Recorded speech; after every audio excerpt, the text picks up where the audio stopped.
ബിനോയ് വിശ്വം ഇപ്പോൾ മാധ്യമങ്ങളോട് സംസാരിക്കുകയാണ്. PMC പദ്ധതിയിലാണ് ചോദ്യമാണ്. അത്തരമൊരു അരാഷ്ട്രീയ ചോദ്യം ചോദിക്കാനുള്ള ആളല്ല CPIMൻ്റെ സംസ്ഥാന സെക്രട്ടറി എന്നെനിക്കറിയാം.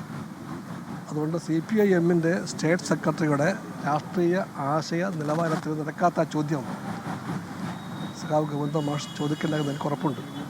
CPI പിന്തുണയ്ക്കുന്ന കമ്മ്യൂണിസ്റ്റ് മന്ത്രിസഭ PMC നടപ്പാക്കില്ല എന്ന് ഉറപ്പിച്ച് പറയാൻ കഴിയും.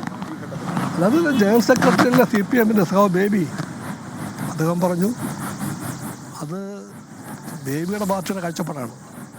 അതേ കാഴ്ചപ്പാടാണ് ഈ വിഷയത്തിൽ CPIക്കുള്ളത്. CPIക്കും CPIMനുമുള്ള ഒരേ കാഴ്ചപ്പാടുള്ള ഒരു വിഷയമാണത്. ആ കാഴ്ചപ്പാട് NEP എന്ന് പറയുന്ന RSS അജണ്ട നടപ്പിലാക്കാൻ സാധ്യമല്ല എന്നാണ്. പക്ഷേ മന്ത്രിസഭയിൽ മന്ത്രിമാർ പറയുന്നത് മന്ത്രി പറയുന്നത് ഫണ്ട് വാങ്ങിക്കാൻ നയം നടപ്പാക്കില്ല എന്നാണ്. അത് പ്രായോഗികമാണോ? ഞാൻ മനസ്സിലാക്കിയിടത്തോളം ഈ ഫണ്ടും NEPയുമായിട്ട് ബന്ധമാണ്. NEPയുടെ സ്കീം പൂർണ്ണമായി നടപ്പിലാക്കാതെ ഈ ഫണ്ട് കിട്ടില്ല എന്ന് അവർ വ്യക്തമാക്കിയിട്ടുണ്ട്. മാത്രമല്ല PMCയുടെ ഉള്ളടക്കം വിശദമാക്കുന്ന എല്ലാ കുറിപ്പുകളിലും കാണുന്നുണ്ട് 6 പില്ലേഴ്സിനെ പറ്റി. 6 പില്ലേഴ്സ്. ആ പില്ലേഴ്സിൽ ഒന്നാമത്തെ പില്ലർ ഇതാണ് NEP.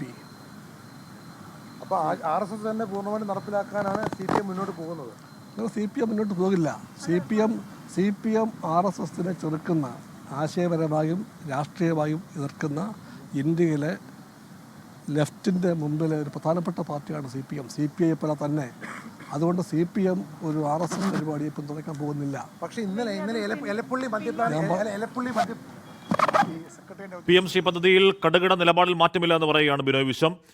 മാത്രമല്ല പാർട്ടി സംസ്ഥാന സെക്രട്ടറി MV ഗോവിന്ദനെതിരെ രൂക്ഷമായ ഭാഷയിൽ തന്നെ മറുപടി പറയുന്നു.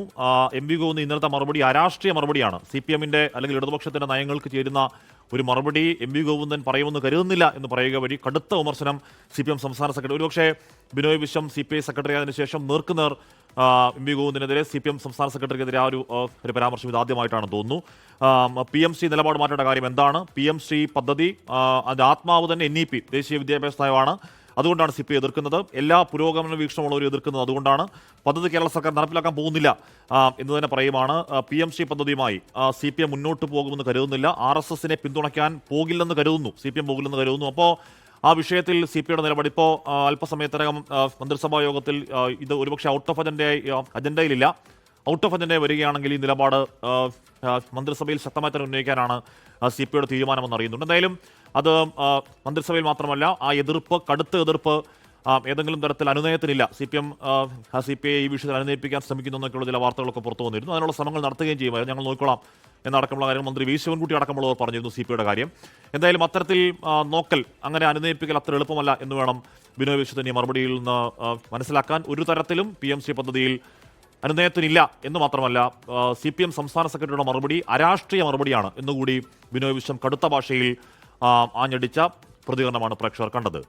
ലോകത്തെവിടെയായാലും ഏത് സമയത്തും 24 വാർത്തകളും ഓഗ്മെന്റഡ് റിയാലിറ്റി പാക്കേജുകളും എക്സ്പ്ലെയിനറുകളും വിശദമായി കാണാൻ ഞങ്ങളുടെ YouTube ചാനൽ നിങ്ങൾക്ക് സബ്സ്ക്രൈബ് ചെയ്യാം.